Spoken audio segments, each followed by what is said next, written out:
Sabe, a língua brasileira de sinais, a Libras, é como se ela tivesse seus próprios códigos secretos. É que nem a gente, né? Ninguém fala com o chefe do mesmo jeito que fala com os amigos. E com a Libras acontece a mesmíssima coisa. Ela se transforma dependendo da situação. E é exatamente isso que a gente vai desvendar hoje. Esses dois mundos, o formal e o informal. Vamos pensar um pouco. Alguém fala com um juiz da mesma forma que fala com o melhor amigo? Claro que não, né? Numa entrevista de emprego, o tom é todo sério. Já com a família, é super descontraído. Essa capacidade de se adaptar, bom, essa é a chave para uma comunicação que funciona de verdade. Mas a grande pergunta que fica é: será que essa mesma regra vale para uma língua que é visual, como a Libras? E a resposta é um sonoro sim, com certeza. E olha, entender essa diferença não é só um detalhezinho, uma curiosidade. É fundamental. É o que evita um monte de mal-entendido e garante que a comunicação seja de fato inclusiva e eficaz. Para a gente começar a entender isso, vamos ver a regra de ouro que comanda tudo. Ok, então qual é o princípio? O que é que manda na hora de decidir se um sinal vai ser formal ou informal? Pois é, existe uma regra, uma única regra, que define tudo. E entender essa regra é o primeiro passo para dominar essa dinâmica toda. E a regra é essa aí, simples assim. Essa frase é o nosso mapa. O que ela quer dizer? Que o ambiente, seja um tribunal, uma sala de aula ou um barzinho com os amigos, é ele que dita as regras do jogo. É o lugar que define qual código a gente tem que usar. Mas afinal, o que é esse tal de registro? Bom, imagina que é como o estilo da linguagem que a gente escolhe. E aqui não tem certo ou errado, viu? A palavra-chave é apropriado. É uma escolha que a gente faz, sabe? Uma escolha consciente para ajustar a velocidade, a postura, os sinais, tudo isso para garantir que a mensagem não só chegue, mas que seja compreendida perfeitamente. Beleza, com essa base bem entendida, agora vamos para o que interessa de verdade. Colocar esses dois mundos, o formal e o informal, um do lado do outro para a gente comparar. E olha, pode se preparar porque as diferenças vão muito, mas muito além do que a gente imagina. Então, de um lado a gente tem o mundo formal. Pensa aí, palestras, tribunais, o ambiente acadêmico. Nesses lugares, a meta é uma só: precisão absoluta. Cada detalhe conta.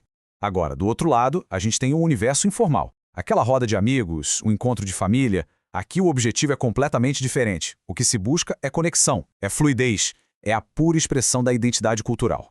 E é claro que essa diferença de objetivo aparece direto no movimento. Na Libras formal, cada sinal é feito com uma precisão, uma clareza. É quase como uma caligrafia desenhada no ar, sabe? Perfeita. Já na Libras informal, o que manda é agilidade. Os movimentos são mais econômicos, mais optimizados. A mão de apoio, por exemplo, às vezes nem é usada. Tudo para dar mais fluidez para a conversa.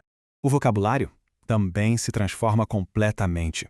O papo formal exige sinais mais técnicos e o uso da datilologia, que é quando se soletra as palavras letra por letra usando o alfabeto manual, sabe? Isso para garantir que não fique nenhuma dúvida, nenhuma ambiguidade. Já o mundo informal, esse é um terreno fértil para a criatividade. É cheio de gírias, de expressões que nascem ali no calor do momento, bem no coração da cultura surda.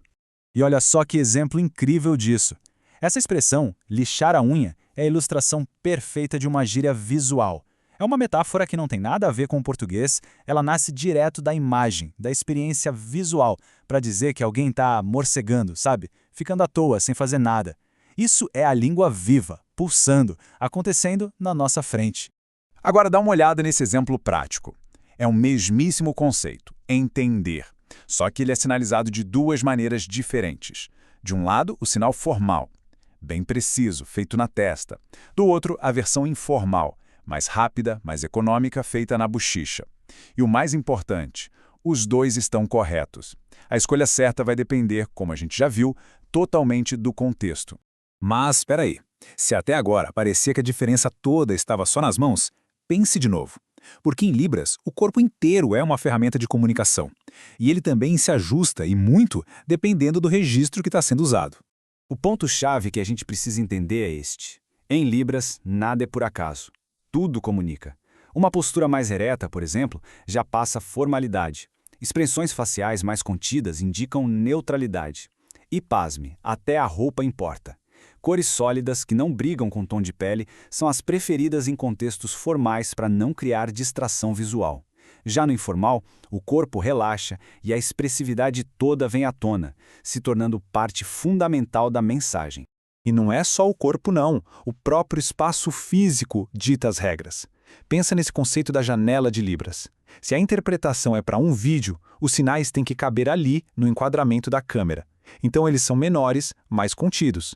Agora, se for num palco, para um auditório lotado, os mesmos sinais precisam ser expandidos, amplificados, bem maiores, para que todo mundo, até quem está lá no fundão, consiga enxergar. É uma adaptação constante ao ambiente. Então, vamos juntar tudo isso. Contexto, velocidade, vocabulário, postura. Com tantas variáveis em jogo, fica bem claro que o papel do intérprete de Libras vai muito, mas muito além de só traduzir sinais, né? É uma função que exige, a todo momento, decisões que são, na verdade, éticas. E essa frase, nossa, ela resume tudo perfeitamente. A precisão não é só uma questão técnica, de acertar o sinal. Ela é um princípio ético. Escolher o registro certo é, no fundo, um ato de compromisso. Um compromisso com a clareza, com a fidelidade da mensagem e, acima de tudo, com o respeito a todas as pessoas envolvidas na comunicação. O grande desafio, e onde se vê a verdadeira maestria de um intérprete, é exatamente nisso, em conseguir ser essa ponte. Uma ponte quase invisível que transita entre o formal e o informal com uma naturalidade tão grande que a mensagem nunca perde a sua força, nem a sua intenção original. É um ato de equilíbrio, sabe? Que exige uma sensibilidade enorme e, claro, um domínio profundo da língua. Então, para a gente amarrar tudo isso, se ser fluente não é só saber um monte de sinais de cor, o que é, então, a verdadeira fluência? Bom, a resposta talvez surpreenda. Ela está na ética da clareza. E essa é talvez a grande lição de hoje. Fluência não se mede em velocidade nem na quantidade de sinais que alguém conhece. A verdadeira fluência, a fluência de verdade, se revela na capacidade de fazer escolhas. Escolhas éticas, conscientes, que sempre coloquem a compreensão e o respeito em primeiro lugar. No fim das contas, é isso. Clareza não é algo que simplesmente acontece. Ela é construída ativamente. Cada escolha, cada sinal, cada ajuste de postura, cada pausa, tudo isso é uma ação deliberada. Uma ação para garantir que a comunicação seja de fato acessível e, claro, digna para todo mundo. E para a gente fechar, fica aqui uma reflexão. Olhar para a complexidade da Libras nos força a ver que a comunicação vai muito, muito além das palavras, né? Fica a pergunta: que outras camadas da comunicação, os gestos, o tom de voz, até o silêncio, a gente acaba ignorando no nosso próprio dia a dia? Vale a pena pensar nisso. Até a próxima!